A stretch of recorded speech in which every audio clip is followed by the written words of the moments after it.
Good evening मेरे प्यारे बच्चों, आप सभी प्यारे बच्चों का स्वागत है आपके अपने परिवार फ्यूचर ऑनलाइन क्लासेस सोनपुर में। और आशा करते हैं कि मेरे प्यारे बच्चों आज आप सभी लोगों का एग्जाम बेहतर गया होगा। आप सभी प्यारे बच्चों को गुड इवनिंग, नमस्कार, सत श्री अकाल, आदाब। और आशा करते हैं कि आप लोगों का आज पेपर जो हुआ है, दोनों पेपर गर्दा हुआ है, आप सभी लोगों ने अच्छे तरीके से एग्जाम को दिया है। आज हम इस वीडियो में मैं आपको बता दूं कि पेपर आपके जो है S7 के ऊपर बात करने वाले हैं, जहां पर मैं आपको बता दूं कि S7 में मैं आप सभी लोगों के की पॉइंट्स के ऊपर बात कर रहा हूं। ऑलरेडी हमने S6 का करवा दिया है, आप लोग जरूर वहां जाइए, उन सारे सवालों को, उन सारे की पॉइंट को देख लीजिए जो कि आपके इंग्लिश के एग्जाम के लिए महत्वपूर्ण रहने वाला है। और अभी हम जो है बात करने वाले हैं पेपर आपका S7 के ऊपर। तो मेरे प्यारे बच्चे यहाँ पर ध्यान दीजिएगा, इसमें हम लोग जो है गणित शिक्षण के बारे में जानेंगे और पढ़ेंगे। तो एक एक करके सारी चीजों को हम समझेंगे और बेहतर तरीके से जानने का प्रयास करेंगे। सबसे पहले यहाँ ध्यान दीजिएगा, गणित शिक्षण और रचनावाद का मतलब क्या होता है। तो देखिएगा, रचनावाद में बच्चा जो होता है स्वयं ज्ञान का निर्माण करता है। यानी गणित शिक्षण में रचनावाद का मतलब होता है कि बच्चा जो होता है स्वयं ज्ञान का क्या करता है, निर्माण करता है। शिक्षक मार्गदर्शक का काम करते हैं, यानी जो टीचर होते हैं रचनावाद में, जो बच्चों के लिए क्या करते हैं, मार्गदर्शक का काम करते हैं। साथ ही साथ सीखना जो होता है बच्चों का वहां पर अनुभव और गतिविधियों पर आधारित होता है। क्योंकि जब बच्चा जो होता है रचनावाद में अपनी भूमिका को लाता है और बच्चा जो होता है अनुभव और विभिन्न प्रकार के गतिविधि करता है, तो उसका सीखना जो होता है बच्चों के अनुभव और गतिविधि पर आधारित होता है। साथ ही साथ बच्चों का प्रश्न पूछने और खोज करने का अवसर जो है मिलता है। यानी रचनावाद में क्या होता है, बच्चों को प्रश्न पूछने और खोज करने का अवसर मिलता है। साथ ही साथ मेरे प्यारे बच्चे, यहाँ पर रचनावाद के माध्यम से बच्चों के अंदर तार्किक सोच और समस्या समाधान की क्षमता विकसित होती है। तो गणित में रचनावाद का मतलब समझ गए कि शिक्षक मार्गदर्शन होते हैं, बच्चे स्वयं खोज कर लिखते हैं, बच्चों का मानसिक विकास, तार्किक समस्या का विकास होता है, बच्चे प्रश्न पूछते हैं और खोज करने का उनको अवसर मिलता है। तो ये बातें आपको पता है। अब हम लोग जो है अभाज्य परक के ऊपर बात करेंगे कि ये जो आपका अभाज्य परक क्या है, जिसके माध्यम से जो है बच्चे जो होते हैं गणित को सीखते हैं। तो अ का मतलब अनुभव होता है, भा का मतलब भाषा होता है, ची का मतलब चित्र होता है और प का मतलब प्रतीक होता है। यानी बच्चे जो होते हैं अनुभव, भाषा, चित्र और प्रतीक के माध्यम से गणित को सीखते हैं। कैसे? तो इसमें जब भी आपके सवाल कल पूछेगा तो इसको लिख दीजिएगा, पहले बच्चे को वास्तविक अनुभव दिया जाता है, यानी पहले बच्चों को चीजों को अनुभव कराया जाता है। फिर जो है मेरे प्यारे बच्चे उस अनुभव पर चर्चा कराई जाती है, उसके बाद जो है चित्रों की सहायता ली जाती है और फिर अंत में गणित चिन्हों और सूत्रों के माध्यम से प्रयोग कराया जाता है। इससे गणित जो होता है बच्चों के लिए आसान हो जाता है और बच्चे जो है आसानी तरीके से गणित को सीख लेते हैं। तो इस बात के जिक्र आप समझ गए कि बच्चा जो होता है अनुभव, भाषा, चित्र और प्रतीक के माध्यम से क्या करता है, गणित को सीखता है। समझ गए? तो ये सारे आपके पॉइंट जो है इंपॉर्टेंट है, आपको रिवीजन के तौर पर मैं करा रहा हूं ताकि आपको दिक्कत नहीं हो। यहां पर देखिएगा, औपचारिक गणित का ठोस अनुभव से जोड़ना, यानी कहने का मतलब है कि वास्तविक वस्तुओं से गणित इसमें सिखाई जाती है। औपचारिक कहने का मतलब है फॉर्मल मैथ, जहां पर बच्चों को क्या किया जाता है, वास्तविक वस्तुओं की सहायता से गणित सिखाई जाती है। दैनिक जीवन के उदाहरणों का प्रयोग किया जाता है। औपचारिक गणित में कठिन अवधारणाओं को सरल बनाया जाता है, बच्चे अधिक जो है रुचि लेते हैं। सीखना जो होता है इसमें स्थायी होता है। किसमें? तो ये जो आता है आपका औपचारिक गणित, इसमें क्या होता है मेरे प्यारे बच्चे, वास्तविक वस्तुओं से गणित दिखाई देता है, यानी सिखाई जाती है। दैनिक जीवन के उदाहरणों को गणित में जोड़ा जाता है, कठिन अवधारणाओं को इजी वे में बताया जाता है। बच्चे जो होते हैं आपका औपचारिक गणित में अधिक जो होते हैं सक्रिय होते हैं, रुचि लेते हैं। साथ ही साथ अगला आपका पॉइंट है यूनिट 1 का कि बच्चे जो है गणित में कैसे सीखते हैं। तो खेल खेल में बच्चा जो है गणित कैसे सीखता है, ये भी सवाल आपसे पूछता है और ये पॉइंट है आपका की पॉइंट। तो बच्चा जो होता है खेल खेल में गणित कैसे सीखता है, इसके ऊपर मैं आपको बता दूं तो इस बात को आप जिक्र कर लीजिए और याद कर लीजिए कि खेल के माध्यम से गणित सीखना क्या होता है, आसान होता है। बच्चों का डर जो होता है गणित का समाप्त हो जाता है। जब हम बच्चों को खेल के माध्यम से गणित सिखाते हैं तो बच्चा आनंद पूर्वक, रुचि पूर्वक सीखता है और उसका डर खत्म हो जाता है। साथ ही साथ खेल के माध्यम से गणित में सहभागिता बढ़ती है। खेल जो होता है सीखने का रोचक बनाता है गणित को, और खेल के माध्यम से गणित में क्या होता है, रचनात्मकता का विकास होता है, जहां बच्चा क्रिएटिविटी थिंकिंग को डेवलप करते हैं। तो इस बात से आपको समझ में आ गया कि बच्चा जो है खेल के माध्यम से गणित जो है कैसे सीखता है। तो गणित सीखना आसान हो जाता है, बच्चों का डर समाप्त हो जाता है, सहभागिता बढ़ती है, रोचक बढ़ता है और रचनात्मकता का क्षमता विकसित होता है। अगला यहाँ पर है दोहराकर गणित सीखना, यानी कि क्या गणित जो है दोहराकर सीखा जा सकता है? तो जी हाँ मेरे प्यारे बच्चे, हम अगर गणित के क्वेश्चन को या गणित के कंसेप्ट को बार बार रिपीट करेंगे तो हम उसके माध्यम से भी गणित को सीख सकते हैं। जैसे यहाँ पर देखिएगा, अभ्यास से सीखना क्या होता है? मजबूत होता है। जब भी आप कोई काम को बार बार करते हैं या अभ्यास करते हैं तो आपका गणित क्या हो जाता है? बेहतर हो जाता है। साथ ही साथ मेरे प्यारे बच्चे गलतियां कम होती है, यानी गणित जब आप दोहराते हैं ना तो दोहराने से आपके गणित की गलतियां जो होती है कम होने लगती है। साथ ही साथ याद रखने में क्या होती है, जब आप किसी चीज को बार बार रिपीट कीजिएगा तो आपका गणित में क्या होगा, जब आप बार बार रिपीट कीजिएगा तो आपको याद रखने की क्षमता बढ़ जाती है और आत्मविश्वास बढ़ता है दोहराने से। जब आप किसी चीज को दोहरा दोहरा के पढ़िएगा तो आपके अंदर कॉन्फिडेंस आ जाएगा और गणना में जो है गति आती है। जब आप गणित को बार बार दोहराते हैं ना तो आपकी गिनती करने में या गुणा भाग करने में वृद्धि होता है। अगला है बच्चे एक दूसरे से गणित कैसे सीखते हैं। ये बात भी आप जानते हैं कि बच्चे जब समूह में कार्य करते हैं तो एक दूसरे से गणित सीखते हैं, अपने विचारों का आदान प्रदान करके सीखते हैं, सहयोग की भावना विकसित करके सीखते हैं, संचार कौशल के माध्यम से सीखते हैं और आत्मविश्वास को विकसित करके बच्चे जो होते हैं गणित को सीखते हैं। तो इस बात को याद रखिए कि बच्चे जो गणित सीखते हैं वह समूह कार्य, विचारों का आदान प्रदान, सहयोग की भावना, संचार कौशल और आत्मविश्वास की भावना के माध्यम से सीखते हैं। अब यहाँ पर है गलतियों से सीखना। क्या गणित जो है बच्चे गलतियों से सीख सकते हैं? तो जी हाँ मेरे प्यारे बच्चे, गलती करना प्राकृतिक प्रक्रिया है, स्वाभाविक प्रक्रिया है। जब बच्चा गलती करेगा तभी बच्चा सीखेगा। और हम सभी लोग जानते हैं कि गणित में क्या है, गलती होना तो आम बात है। हम सब लोग जानते हैं कि गलती जो होता है सीखने का अवसर देता है। शिक्षक जो होते हैं दंड नहीं मार्गदर्शन देते हैं। अगर बच्चा गलती कर रहा है गणित में तो शिक्षक का काम हो कि उसे दंड नहीं दे, मार्गदर्शन करे ताकि उसका सीखना जो है काफी बेहतर हो जाए। त्रुटियां का विश्लेषण किया जाता है गलती होने में, सही अवधारणा विकसित होती है और आत्मविश्वास बना रहता है। यानी जब बच्चा गलती करता है तो समझिए कि उसको सीखने का अवसर मिलता है। टीचर उसको जो है दंड नहीं देते हैं, टीचर उसको मार्गदर्शन देते हैं और त्रुटियों का विश्लेषण करते हैं, उसको जो है समाधान करते हैं और उसको दूर करते हैं। समझ गए?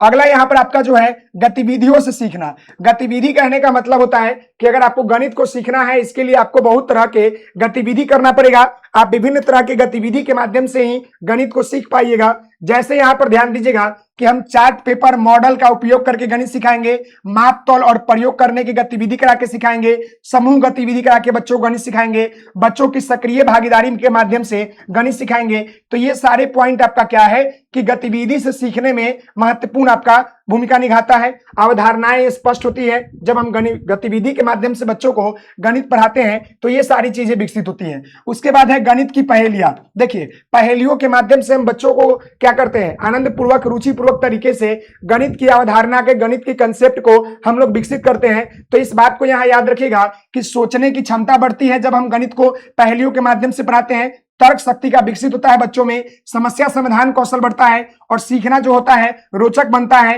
मानसिक विकास होता है। यानी जब आप बच्चों को पहेलियों के माध्यम से गणित सिखाते हैं तो सोचने समझने की शक्ति बढ़ती है, तर्क करने का विकास होता है, समस्या समाधान होता है, सीखना रोचक होता है, मानसिक विकास होता है। इस बात को याद रखिएगा। अगला यहाँ पर है खुले प्रश्न। खुले प्रश्न एवं समस्या क्या है, ये देखिएगा, एक से अधिक जो है उत्तर संभव होते हैं। खुले प्रश्न का मतलब होता है ऐसा गणित का सवाल जिसका उत्तर जो है एक से अधिक हो। साथ ही साथ रचनात्मकता सोच को ये विकसित करता है, तर्क प्रस्तुत करने के लिए हमको विकसित करता है, आत्मविश्वास बढ़ाता है और वास्तविक जीवन से जुड़ा हुआ होता है। कौन सा? तो खुला प्रश्न। खुला प्रश्न ऐसा होता है जिसका आंसर जो होता है एक से अधिक होता है। वैसे प्रश्न को हम लोग खुला प्रश्न कहते हैं जिसका क्या होता है, उत्तर जो है मतलब एक से अधिक संभव। क्लियर है? अब यहां पर आपका आता है गणित सीखने का, सिखाने का संसाधन। तो गणित सीखने सिखाने के अंतर्गत हम लोग जो है निम्नलिखित संसाधनों का प्रयोग करते हैं और निम्नलिखित संसाधनों का उपयोग करते हैं। तो इन संसाधनों में आपका क्या क्या आता है, तो गणित सीखने के दौरान जो है हम लोग टीएलएम का प्रयोग करते हैं, चार्ट और मॉडल का प्रयोग करते हैं, अबेकस और ज्यामिति बॉक्स का प्रयोग करते हैं, डिजिटल संसाधन का प्रयोग करते हैं। ये सब हमारा टीचिंग लर्निंग मटेरियल है जिसके माध्यम से हम लोग गणित का सीखते हैं। स्थानीय सामग्रियों का प्रयोग करके हम गणित को बेहतर बनाते हैं। क्लियर है? मेरे प्यारे बच्चे, मैं थोड़ा सा क्लास तेजी ले रहा हूं क्योंकि हमारे एक मित्र की दादी डेथ कर गई है, तो थोड़ा सा उसकी वजह से मुझे निकलना और जाना पड़ता है। जी हाँ, तो इस बात को आपको समझ में आ गया, ये बातें आपको समझ में आ गया? जी हाँ, चलिए। बहुत सारे बच्चे जो है नीचे इंतजार भी कर रहे हैं क्लास के लिए। चलिए, तो अब हम लोग जो है आगे बढ़ते हैं और यहां पर देखते हैं यूनिट नंबर 2 के ऊपर।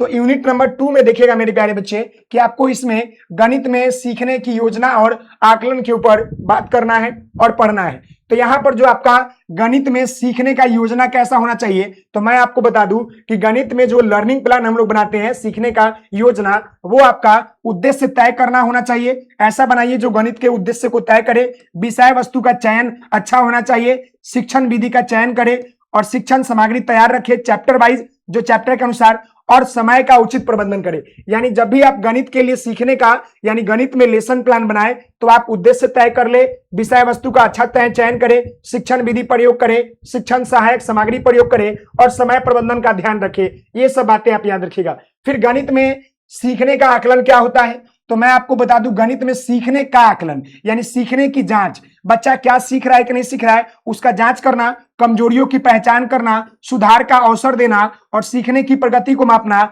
और उचित जो है प्रतिक्रिया देना। यानी गणित में सीखने का मतलब ये होता है कि जब आप गणित को पढ़ाते हैं तो बच्चों की जांच करते हैं कि बच्चा सीखा कि नहीं सीखा। इसका फायदा ये होता है कि हमको इससे सीखने में जांच मिलता है, जहां पर हम कमजोरियों की पहचान करते हैं, सुधार में अवसर मिलता है, सीखने की प्रगति बढ़ती है और अधिक जो होता है प्रतिक्रिया देता है। तो ये हमारा होता है गणित में सीखने का आपका। अब हम यहां पर बात करेंगे सतत एवं व्यापक मूल्यांकन, जिसको हम लोग कंटिन्यूअस एंड कॉम्प्रिहेंशन इवेल्युएशन बोलते हैं। इसका मतलब ये होता है कि यह जो होता है पूरे वर्ष मूल्यांकन किया जाता है, लिखित और मौखिक परीक्षा दोनों होता है, गतिविधि आधारित मूल्यांकन भी होता है, व्यवहार का मूल्यांकन किया जाता है और बच्चों का इसका उद्देश्य जो होता है सर्वांगीण विकास करना होता है। सतत मूल्यांकन कहने का मतलब है कि जब हम बच्चों को गणित पढ़ाते हैं और पढ़ाने के दौरान हम जब बच्चों से सवाल जवाब करते हैं, वो आपका सतत मूल्यांकन कहलाता है। और व्यापक मूल्यांकन की बात कर लेंगे, जो साल के अंत में बच्चों के संपूर्ण विकास के लिए अंक के आधार पर किया जाए, वो आपका व्यापक मूल्यांकन होता है। अब हम यहाँ पर आकलन की प्रविधियां की बात करेंगे कि हम गणित में कौन कौन से आकलन की प्रविधियां का प्रयोग कर पाएंगे। यानी गणित विषय में बच्चों के लिए आकलन के लिए हम क्या क्या कर सकते हैं। तो हम गणित विषय में आकलन के लिए हम मौखिक प्रश्न पूछ सकते हैं, लिखित परीक्षा ले सकते हैं, प्रोजेक्ट कार्य करवा सकते हैं, अवलोकन करवा सकते हैं, कार्य पृथक करवा सकते हैं। इन सभी माध्यमों से हम गणित के विषय में बच्चों का अवलोकन कर सकते हैं, आकलन कर सकते हैं। क्लियर है? जी हाँ। अब हम जो है यहां पर जानेंगे सीखने के संकेतक, यानी गणित सीखने के संकेतक क्या है। सब चीज आपका गणित से ही जुड़ा हुआ है, याद रखिएगा। ये गणित सीखने का संकेतक की बात कर रहा है, तो गणित सीखने का संकेतक का मतलब क्या होता है इसके बारे में मैं आपको बता दूं। तो यहां याद रखिएगा, सही उत्तर देना। तो समझिए, मान लीजिए कि बच्चा जो है गणित में सही उत्तर दे रहा है, तो समझिए कि बच्चों के अंदर गणित सीखने का संकेतक जो है विकसित हो गया है। साथ ही साथ तर्क करना, ये समझ लीजिए, गणितीय भाषा का प्रयोग करना, समस्या हल करना और आत्मविश्वास में उत्तर देना। जब बच्चों के अंदर ये सारी क्षमताएं आ जाती है तो समझिए कि बच्चों ने गणित को सीख लिया है। ये जो है लर्निंग इंडिकेटर्स है आपका मैथ का, कि बच्चे सही उत्तर देते हैं, तर्क करना सीख लेते हैं, गणितीय भाषा का प्रयोग करते हैं, समस्या का हल देते हैं और आत्मविश्वास के साथ जो है उत्तर देते हैं। अगला यहाँ पर आपका जो है यूनिट नंबर 3 है, जहां पर आपको ज्यामिति, आकृतियां और पैटर्न के बारे में जानना और पढ़ना है। तो इस पेपर के बारे में मैं आपको बता दूं कि यहां पर सबसे पहले आपको खुली और बंद आकृतियों के बारे में जानना पड़ेगा। तो इस बात को याद रखिएगा, खुली आकृति पूरी नहीं होती है, यानी खुली आकृति अधूरा होता है, एक बिंदु दूसरे बिंदु से टच नहीं करता है। वहीं पर बंद आकृति जो होता है वो पूरी तरीके से क्या होता है, पूरी होती है। बंद आकृति का क्षेत्र जो है घिरता है, लेकिन खुली आकृति का क्षेत्र जो है नहीं घिरता है। उदाहरण से आप पहचान कराई जा सकती है, जैसे बहुत सारा आपका फिगर हो गया कि ये फिगर क्या है, बंद है कि आकृति है,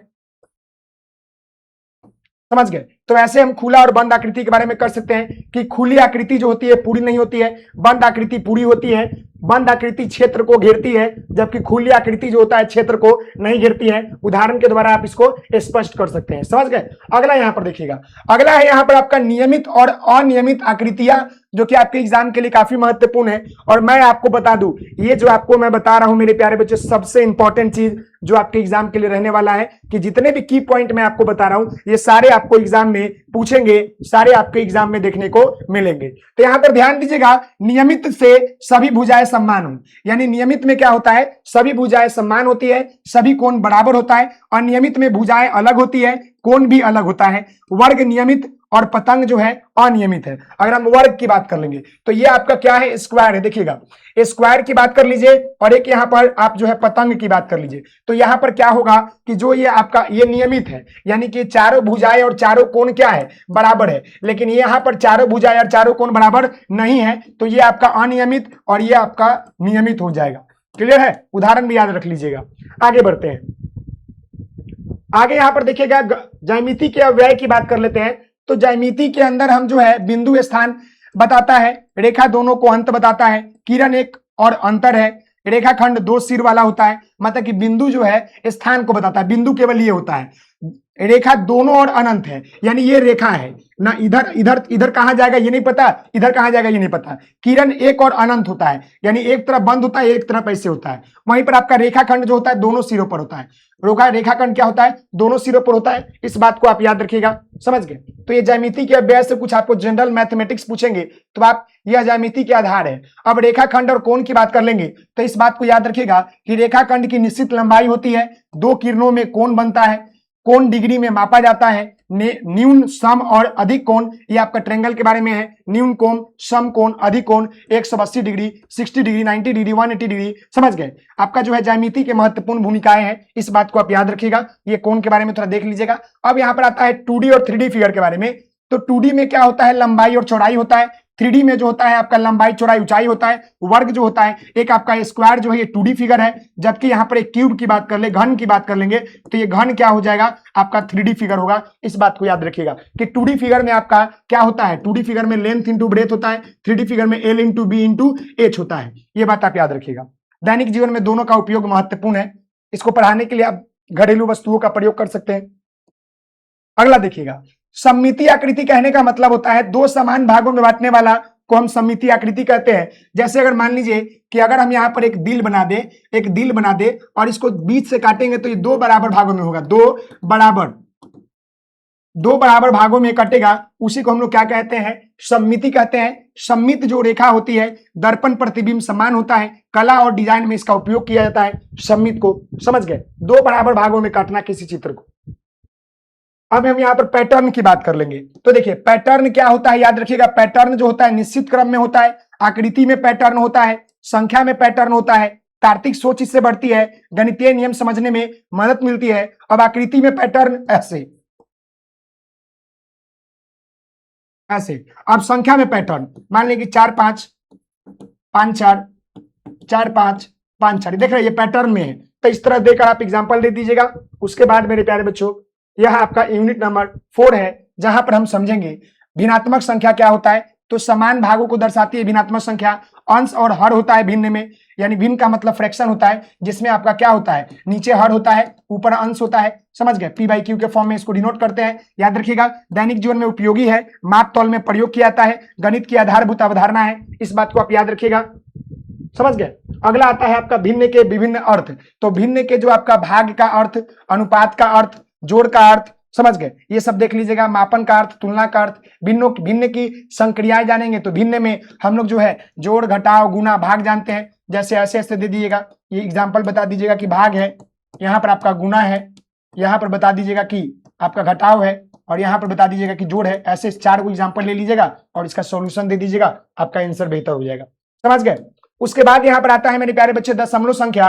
तो दशमलव संख्या की बात कर ले तो दशमलव संख्या बिंदु का प्रयोग होता है, भिन्न का रूप होता है। समझ गए। इसको P/Q में लिखते हैं, अंश और में, पैसों में उपयोग किया जाता है, मापन में उपयोग किया जाता है, स्थान मानक में उपयोग किया जाता है। तो ये बातें आप याद रखिएगा। उसके बाद आपका दशमलव पर संक्रियाएं की बात कर ले तो दशमलव में हम लोग जोड़ घटाव गुना भाग सीखते हैं, ऐसे वाला जोड़ घटाव गुना समझ गए? ऐसे बता दीजिएगा इसके बारे में, संक्रियाएं जोड़ घटा गुणा होता है। अब इबारती प्रश्न की बात कर ले तो इबारती प्रश्न जो होता है ये क्या होता है? प्रश्न को ध्यान से पढ़ते हैं, मनुष्य जानकारी पहुंचाते हैं, सही संक्रिय चुनते हैं और गणना करते हैं और उत्तर देते हैं। यानी इबारती प्रश्न जो होता है इसको हम लोग जो है लैंग्वेज क्वेश्चन कहते हैं। क्या कहते हैं? इसको हम लोग जो है लैंग्वेज बेस्ड क्वेश्चन कहते हैं। यानी कि लैंग्वेज बेस्ड जो होता है क्वेश्चन होता है जिसको हम लोग ध्यानपूर्वक पढ़ते हैं, मनुष्य जो है जानकारी पहचानता है, उसके बाद जो है सही सक्रिय चुनते हैं, उसके बाद गणना करते हैं और फिर इसका उत्तर देते हैं। तो इस बात को आप याद रखिएगा, समझ गए? इस बात को आप याद रखिएगा। उसके बाद मैं आगे बढ़ता हूं और ये लास्ट आपका पॉइंट है कि दैनिक जीवन में भिन्न और दशमलव का अर्थ तक खरीदारी करने में, बैंकिंग में, माप तौल में, समय दूरी में और विज्ञान के क्षेत्र में इसका प्रयोग किया जाता है। तो मेरे प्यारे बच्चे, यह जो क्लास था आप लोगों का पेपर आपका S7 जहां पर गणित के शिक्षण से जुड़ा हुआ था और आशा करते हैं कि आपको यह समझ में आया होगा। तो आज के लिए इतना ही। आप सभी लोगों को टॉप 5 सीरीज में फिर हम आपको बुलाएंगे। तब तक के लिए धन्यवाद। और आप इसका PDF मैं टेलीग्राम पर प्रोवाइड करा दूंगा, ग्रुप में प्रोवाइड करा दूंगा। आप लोग इसको बेहतर तरीके से देखिए और बेहतर तरीके से अपने एग्जाम को दीजिए। मिलते हैं अगले क्लास में, तब तक के लिए धन्यवाद और वीडियो को पूरे ग्रुप में शेयर कीजिएगा। धन्यवाद।